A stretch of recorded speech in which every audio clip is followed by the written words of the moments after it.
Donc, dans le numéro ici, ce que vous cherchez, c'est la mesure de l'angle au centre AOC, celui qui est dessiné ici en vert. Puis ce qui vous donne, c'est la mesure de l'arc ABC qui est ici, donc le petit arc qui est là. Puis il vous donne aussi l'aire de votre disque. Ce qui est important de comprendre, c'est que quand vous cherchez une mesure d'angle au centre, bien, cette mesure-là, elle est proportionnelle à la mesure de l'arc. Ce que ça veut dire, en fait, ça veut dire que si la mesure de l'arc, elle est 20 fois plus petite que la circonférence, bien, ça va vouloir dire que la mesure de l'angle au centre, elle est 20 fois plus petite que le 360 degrés. Donc, pour être capable de trouver la mesure de l'angle au centre, il faut qu'on puisse comparer la mesure de l'arc et la circonférence, puis qu'on applique la même mesure, la même logique, je m'excuse, sur la mesure de l'angle. Mais là, vous dites, ouais, mais madame, on n'a pas la circonférence. Mais ça, c'est pas grave, parce que puisqu'on nous donne l'aire du disque, on va pouvoir trouver le rayon. Avec le rayon, trouver la circonférence. Donc, notre première étape, ça va être d'aller trouver le rayon à l'aide de l'aire du disque. Donc, je vais aller remplacer l'aire du disque par l'information qu'ils m'ont donnée. Maintenant, je vais aller isoler mon rayon. Mon rayon, il est exposé en deux, puis il est aussi multiplié par pi. Je vais commencer par aller annuler la division par pi en divisant par pi des deux côtés. Et là, ça vous donne 1572,05. C'est une réponse qui est arrondie.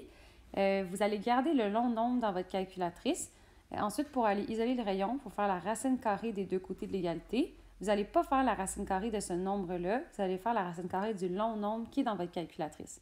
Donc, pour ça, faites tout simplement cliquer sur la racine carrée, cliquez sur égal, et ça va faire la racine carrée du dernier nombre qui était sur votre écran.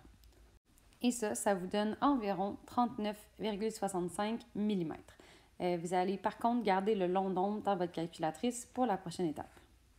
Ma deuxième étape, ça va être d'aller trouver la circonférence. Donc, je vais partir avec la formule et je vais aller remplacer le rayon par la mesure que j'ai trouvée ici.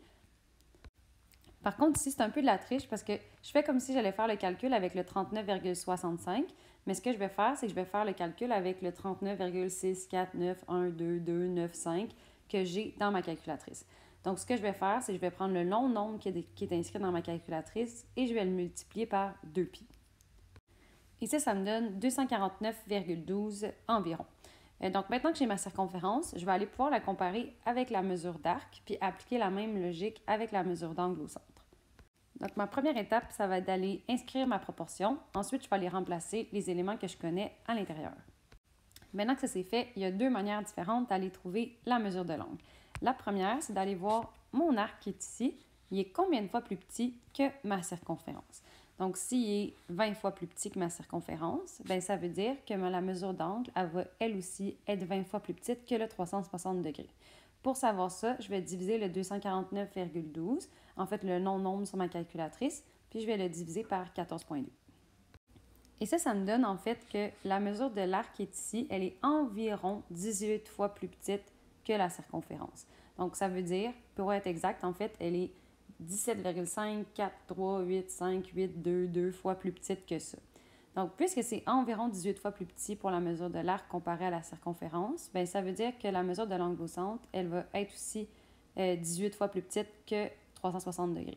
Par contre, on perdrait beaucoup de précision si on divisait par 18 parce que c'est pas exactement 18, là, c'est 17,543, blablabla. Donc, pour ne pas perdre de précision, ce qu'on va préférer faire, c'est utiliser le fait que dans une proportion, le produit des extrêmes est égal au produit des moyens ou tout simplement un produit croisé. Donc, maintenant que ça c'est fait, je vais aller faire la multiplication de ce côté-là. Ce que ça va faire, c'est que ça veut dire que je vais perdre mon long nombre qui était ici, le 249,12, mais c'est pas grave.